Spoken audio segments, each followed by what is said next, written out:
vocês, faz tanto tempo que eu não gravo um vídeo. Já faz mais de 2 meses, mano, que eu não gravo. Meu Deus. E vamos lá gravar, mas hoje nós vamos fazer uma coisa inédita. Uma coisa fucking dead. Bora falar Blood Mary 3 vezes na frente do espelho com a luz apagada. Pronto pra abrir a porta. 1, 2, 3 e vai. Blood Mary, Blood Mary, Blood Mary, corre, porra!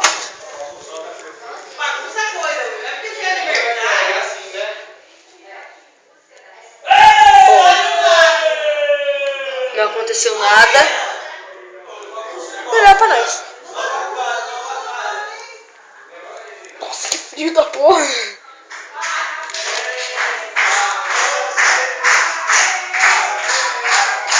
Deixa eu ver esses merda aí.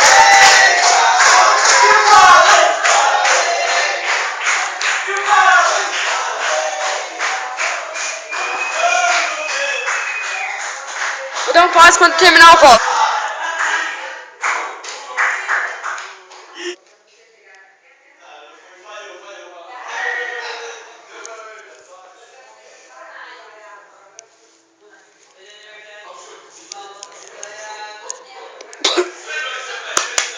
Pronto, voltei. Cisma.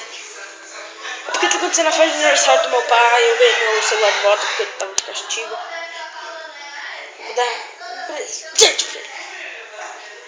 Então, galera, esse era o vídeo que eu voltei. Tá uma berraria lá embaixo. Então é isso aí, galera. Quem gostou, clique em gostei. Se gostou bastante, favorito e o vídeo para ajudar muito na divulgação. Para ajudar muito na divulgação do. Pelo amor de Deus! Para ajudar muito na divulgação no vídeo. Deixa eu falar pra cá.